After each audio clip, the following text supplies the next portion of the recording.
The Democrats and the press were giddy that when we were up against the debt ceiling in 2017, that Schumer and the gang basically required another $15 billion in spending. And that was the cost of their participation in a debt ceiling. Oh, but that would be outrageous to try to do policy as part of the debt ceiling. But you did it. And then, how about this? 2019. Does anyone remember someone called Speaker Pelosi? In that case, the extortion was additional spending of $324 billion. Now, the difference for Republicans is we're trying to save the country from the debt crisis, where the left was trying to spend more money. But this is in the last couple years. And now you basically have the press, a whole bunch of the Washington, D.C. chattering class. Obviously, our Democrat colleagues, we can't believe the Republicans are actually asking for some fiscal constraints. Okay, but it was just 2019 that Pelosi, no debt increase until spending limits are raised. That's policy. So how come it was wonderful just a few years ago, when we're up against the debt ceiling, when Democrats asked for policy changes, and now they're enraged that we're asking for it? Does anyone understand how absolutely duplicitous this place is and the short memories around here? It took us a good, 20, 30 seconds on a search engine to find this.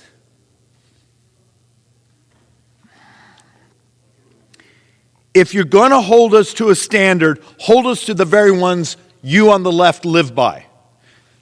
2017, you demanded changes. 2019, you demanded $324 billion of additional spending. And that was your price of playing with the debt ceiling. What we as conservatives and Republicans are basically asking is help us save the country. And you got to understand some of the things going on. But this is a real point. And I know this makes some folks uncomfortable. The only way this place seems to work is when we're up against what's called a stressor. It's a budget. It's a deadline. It's a debt ceiling. But yet, if you look at the last couple decades, actually going back to the 80s, almost any time we've actually accomplished any fiscal constraints, we were up against a debt ceiling. Look, you go back to Grand Rudman, all the way through. Good morning, friends. Happy Thursday to all of you. So big news has just been announced. There are new proposals currently on the table that would dramatically change Social Security. And President Biden must make a big decision in order to try and avoid Social Security cuts for all recipients. Top senators from both parties are also working together to save Social Security benefits. My friends, please make sure that you watch until the end of this video. Also, tomorrow I will be announcing several winners for the Walmart gift card giveaway. If you'd like to enter these weekly giveaways, all you have to do, friends, is click and like several of my videos and then comment below the keyword of each video that you watch. The more videos that you comment on, my friends, the greater your chances of winning the weekly giveaways. Everyone in Washington, D.C. knows that Social Security is in trouble. They only have to listen to the federal program's trustees. In their latest report, the trustees projected that Social Security's combined trust funds will run out of money by the year 2034. But some in Washington are working on solutions to prevent the program from becoming insolvent. One of them is Senate Republican Bill Cassidy, who recently revealed what he called a big idea in a webcast hosted by the Bipartisan Policy Center. But will President Biden go along with this bipartisan big idea? Senator Cassidy has been collaborating with Senator Angus King, who caucuses with Senate Democrats. They both have come up with a plan to preserve Social Security benefits. In the recent podcast, Senator Cassidy unveiled a potential solution that could solve roughly 75% of the program's projected shortfall. Their proposal is to create an investment fund that's completely separate from Social Security's current trust funds. This new investment fund would invest money in the stock market, whereas Social Security's trust funds currently put money only into treasury bills or cash. Senator Cassidy called Social Security's current approach the Silicon Valley Bank of pension funds. It is a reference to the failed bank that was acquired by First Citizens Bank. He argued that the federal program has the absolute worst investment strategy you could have right now, with inflation at the highest levels in decades. This separate fund is not really a new idea. Senator Cassidy pointed to other funds, including the Canada Pension Plan and the Ontario Teachers Pension Plan, that were in bad shape financially, but became solvent by using a market-based investment strategy. There are some details remaining to be worked out. For example, Senator Cassidy thinks the proposed plan needs a backstop to guarantee that it would not lose money if the stock market underperforms. He also wants to ensure that the federal government cannot influence the stock market. And there's the matter of solving how the remaining 25% of Social Security's projected shortfall will be addressed. Cassidy said the participation is now needed from both Democratic and Republican leaders.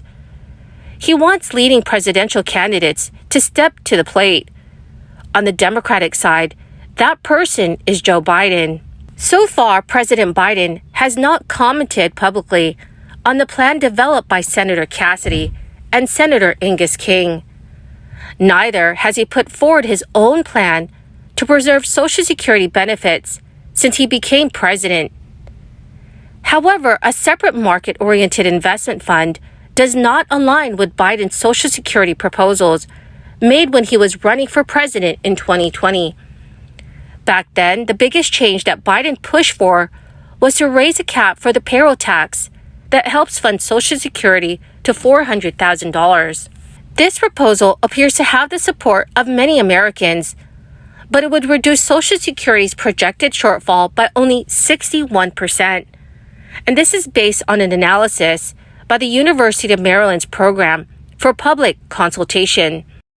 With a politically popular alternative that he's previously advocated, Biden could be reluctant to go along with the idea of investing some money in the stock market, even if it's a bipartisan idea with ample precedent in other countries. Ultimately, the president and Congress have limited options for preserving Social Security benefits. They can either raise additional money, reduce benefits, or both. President Biden has been adamantly against any reduction in benefits. Senator Cassidy has steadfastly opposed raising taxes on seniors or increasing the full retirement age for seniors. Steep benefit cuts are on the way if nothing is done.